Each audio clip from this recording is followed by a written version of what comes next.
it's time to sit back and relax with your favorite drink. And listen.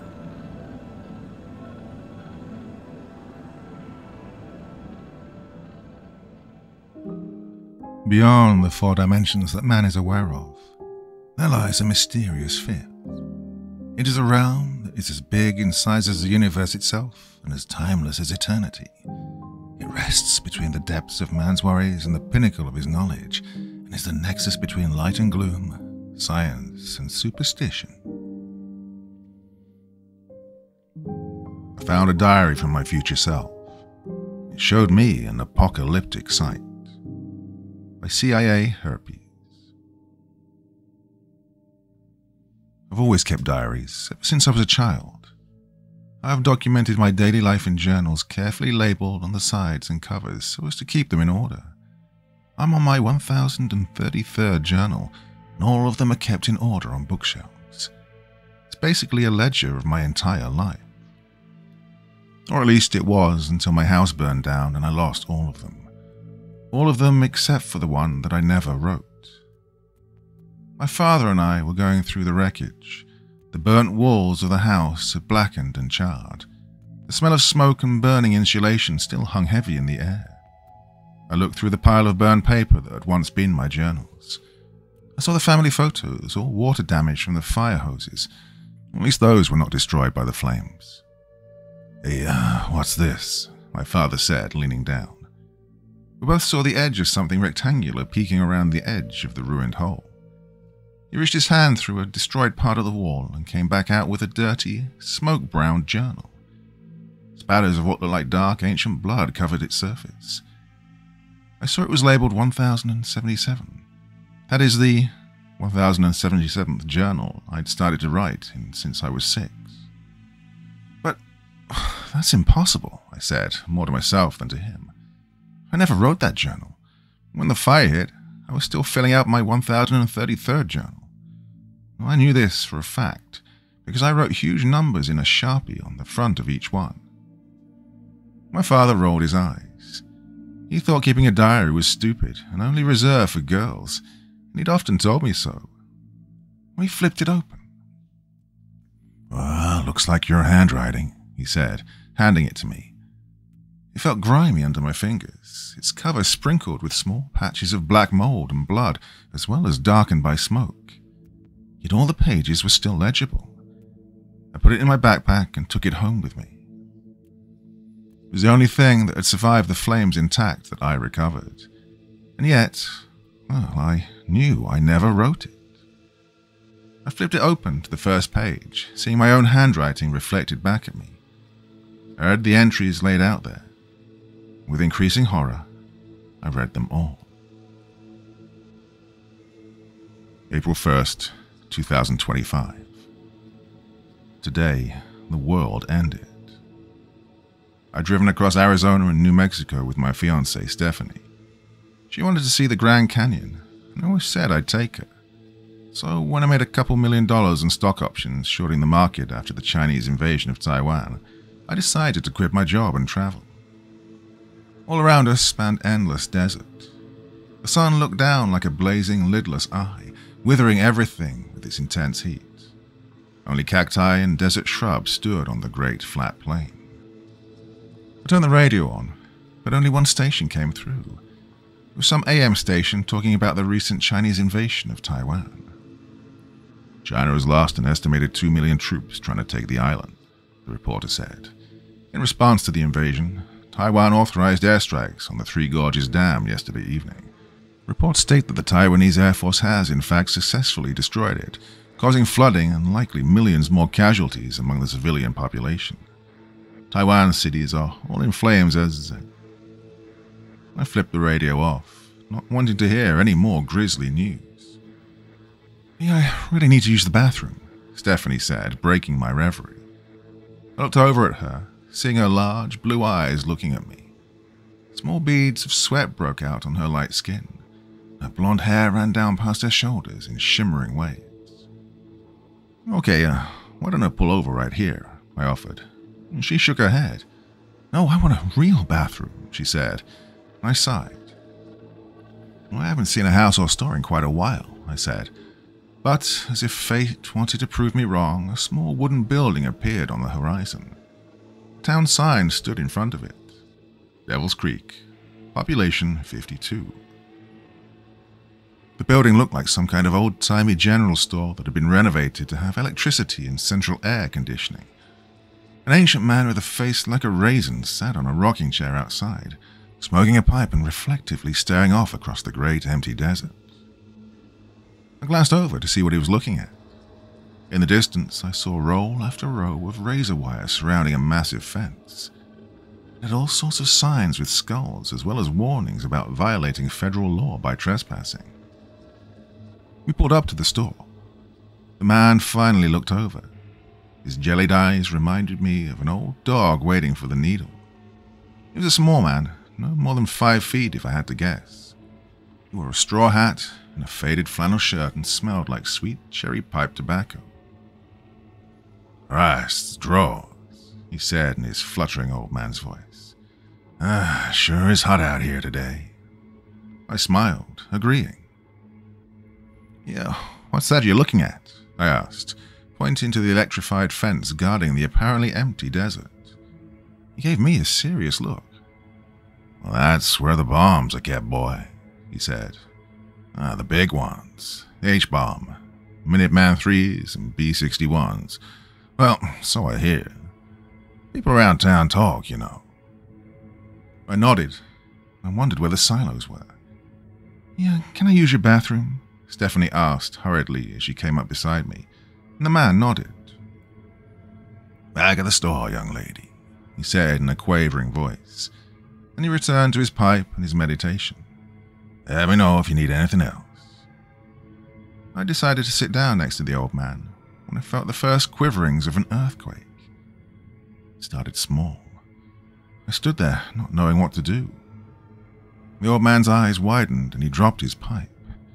Embers and blackened tobacco spilled out on the ancient wooden porch. "What in the blue blazes?" he started to say when a scream of powerful engines cut him off. Burning chemical smell filled the air. I looked over to the military site and saw the ground pulling itself apart. Secret sliding panels covered in dirt opened as enormous missiles slowly gathered momentum, rising up into the air from hidden underground silos. Jets of blue flame shot out of them. They towered above everything else in the area, each 60 or 70 feet tall. Within seconds, they began to move faster and faster, lifting themselves skywards with a screeching of blue flames and smoke. Every minute, more and more came out, dozens and dozens of missiles firing in rapid succession. Stephanie came out. I grabbed her hand and pulled her to the car. "We need to get the fuck out of here," I screamed over the cacophony. Her face had turned chalk white.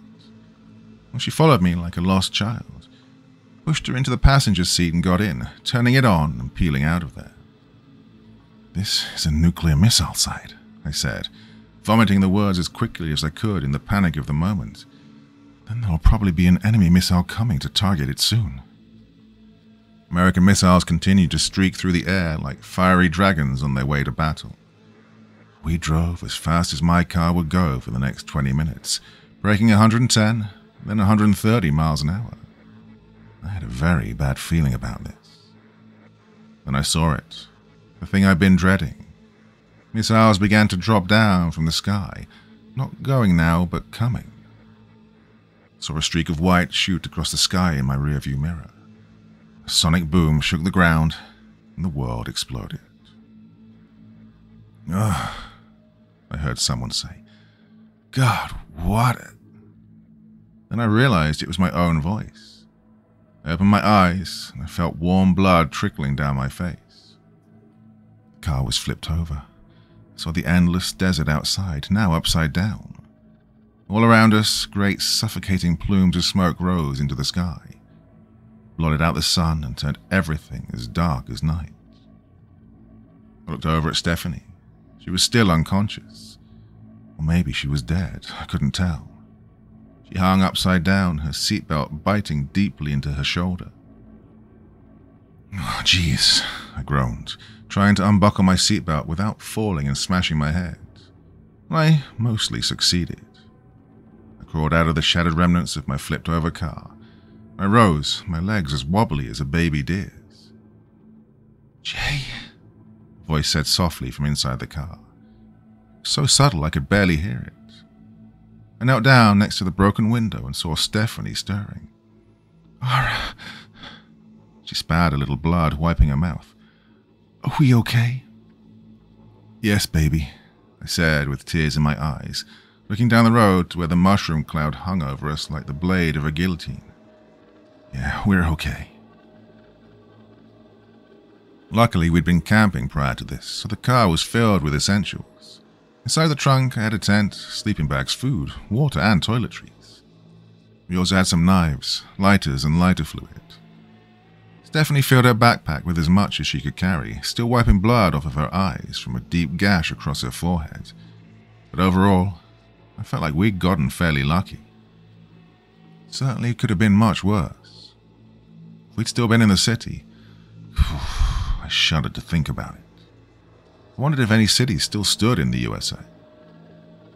The mushroom cloud continued to grow, and a combination of bright streaks of fire and black plumes of smoke mixing in the scorching cap. Its cap looked like it would go all the way to outer space soon. The stem of suffocating smoke shot upwards, seeming to unspool itself from the inside as it rose. We walked down the dark road in a burning world. Jets flew overhead, streaking across the sky. The echoing whine of powerful engines followed them moments later. Sonic boom after sonic boom exploded across the dead desert. "Where are we going?" Stephanie finally asked after an hour of walking through this apocalyptic scene. We hadn't escaped the black clouds that hung over the sky, though the smoke had started to dissipate as we got further away. I looked back and saw a figure behind us. It appeared to be a man casually walking down the road, but his eyes seemed to be on fire. They shone with an inner luminosity, lit up like the eyes of a jack-o'-lantern. Something seemed wrong with the man, not just because of his eyes. He walked in a jerky, twisted way. His head, which had been looking down, ratcheted up to look at me. A shudder ran down my spine. I turned away, motioning for Stephanie to look behind us. But by the time we looked back again, he'd disappeared.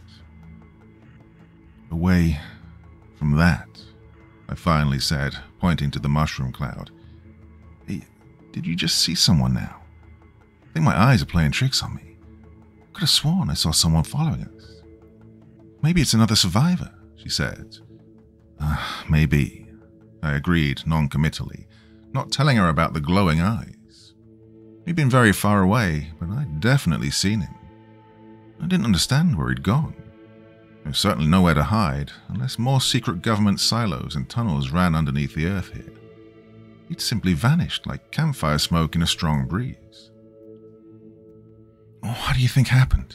Stephanie asked as she took a long drink of water. "I think we all know what happened," I said bitterly. "China started World War III. They thought they could contain the fighting to Taiwan, but they miscalculated. Once the Three Gorges Dam got blown and millions of Chinese on the Yangtze River drowned, it must have escalated. Don't know who fired first, but clearly the US and China are at war." "Maybe the war's already over," she said hopefully. I nodded. Might actually be.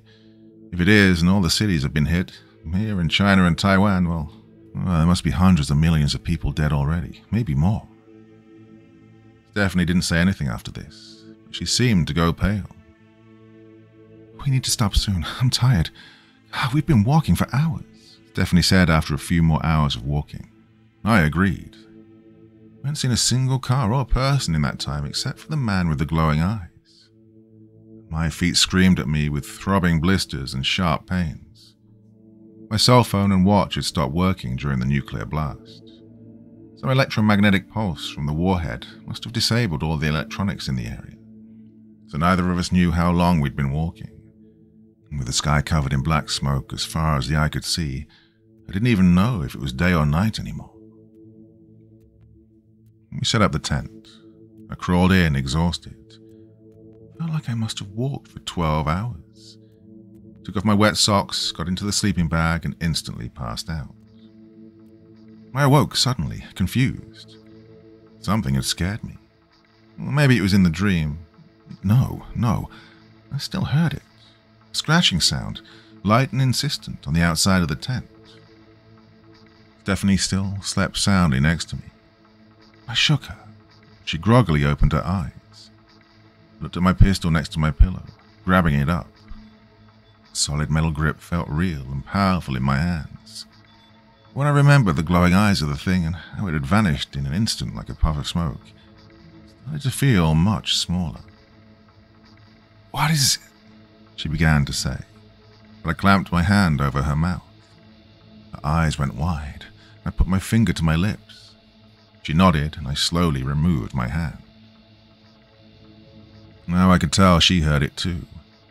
Like someone was running a long, sharp fingernail over the outside of the tent, walking around it in circles. Though I didn't hear any accompanying footsteps. It was too dark to see any silhouettes or shapes through the thick fabric. We heard a low, diseased breathing coming from outside. The rattling breaths seemed to choke on their own fluids like the gurgling gasps of a pneumonia patient. I couldn't take it anymore. I grabbed the flashlight from next to the sleeping bag and flicked it on. With my arms crossed, my gun in one hand and the flashlight in the other, I motioned for Stephanie to open the tent. Well, she hesitated for a long moment. After taking a deep breath, she ripped it open in a single pull. Yet no one stood there.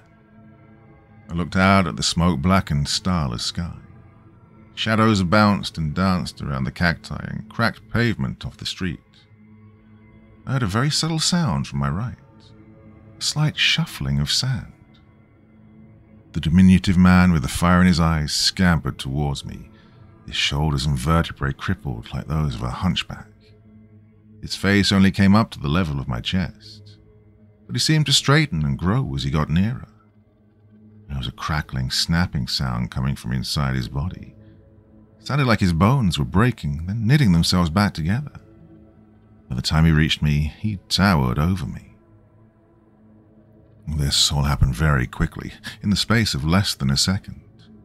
My vision became filled with the hypnotizing, strobing white light that came from his head. But I glimpsed the rest of him too. He had a mouth like an infected sore. Pieces of his lips were rotted or torn away, and behind that mutilated flesh I beheld a gibbering, gnashing mouth. Twisted, vampiric teeth grew out of the tops of his gums, intertwining with those growing from the natural spots. These dozens of overlapping fangs each looked as sharp as a scalpel, made to slice through flesh like butter. His nose was eaten away. In its place, I saw a patch of ragged, necrotic tissue that oozed yellowish pus and blood. His skin was as dark as obsidian and seemed to glow with a similar iridescence. "Hello there, partner," the gnashing thing said in a slow Texas drawl. I looked away from its inhuman eyes, seeing Stephanie petrified in the doorway of the tent. She held a long buck knife in one hand and a canister of OC tear gas spray in the other. I opened my mouth, but nothing came out. What do you want from us?" Stephanie asked in a quivering voice. The creature's mutilated cheeks parted, showing more clusters of teeth growing out of every spot in his gums like tumors. "Everything," he said in a slow drawl. "I want everything." I raised the barrel towards his head, my finger tight on the trigger. "You want to rob us, is that it?" I asked. The creature laughed, a tortured sound like shattering bones and grinding metal. "I don't give a tin shit about this crap you lug around. Ain't worth a damn to me. I want everything, from you and the girl. We square on that, partner?" "I'm gonna give you 3 seconds to get out of my sight," I said, "before I start." The creature's hand came up on a freakishly long arm. The arm seemed to lengthen, breaking and regrowing as it twisted towards me. I fired as it smacked me hard in the head. I saw stars and went sprawling, the pistol flying off and landing on the concrete a few feet away. The abomination grabbed a screaming, crying Stephanie from the tent, carrying her under one arm as if he was simply moving an irate toddler. He threw her in front of him. I saw with horror that my shot had missed him. "I am the true king of this world," he hissed as he knelt down over her. "I am the endless void between galaxies and the spinning black holes that rip apart worlds. I am forever." Fire poured out of his hands and arms like lava as Stephanie lay on the ground. Her eyes went wide as the first of the flames bit into her skin. I saw her chest and stomach caught fire as if they'd been sprayed with gasoline. With an animalistic strength, she jumped up, still burning. She tried to grab the man in a bear hug. The fire spread to his body, but he quickly pushed her away. And the fire spread up and down her clothes and to her hair. Her face began to melt as she gave an ear-splitting shriek of pure agony. Drops of liquid fat and burnt, sizzling blood ran from her crackling, blackening skin. "I love to watch him dance," he gurgled in a diseased, raspy voice. Stephanie jumped from leg to leg, putting her arms straight in front of her body to keep them from the flames covering her torso. But the fire seemed to have an inner life, spreading across her flesh as if rivers of napalm flowed over her body. I grabbed the gun, running over. I put it to the back of the man's head and pulled the trigger. The fire had started to spread across his chest, but he had no facial expression. He stood there, grinning like a skull. Thick chunks of black flesh burst out. In his destroyed skull, I saw no blood or organs, but thousands of tiny dark worms writhed and slithered. He fell forwards, and a few feet away Stephanie also finally collapsed, still twitching and screaming. I ran over to her, pulling a bottle of water from my backpack. I poured it on her. It was like pouring a bottle of water on a bonfire.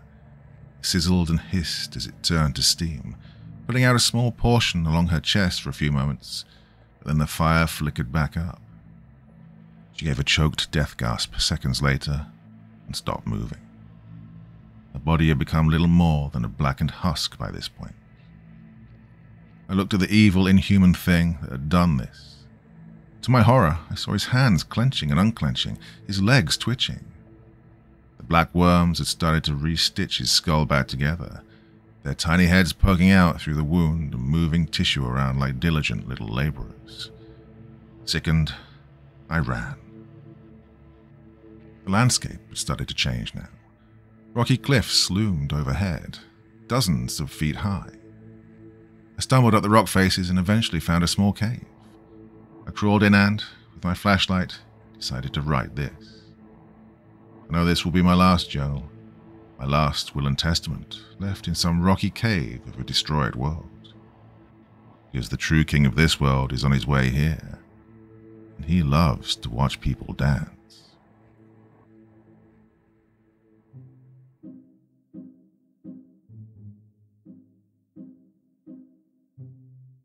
Hey there.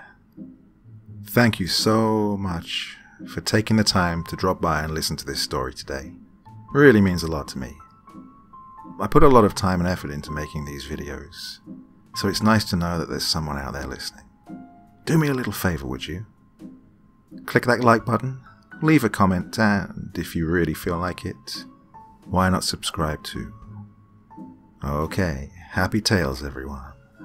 See you soon.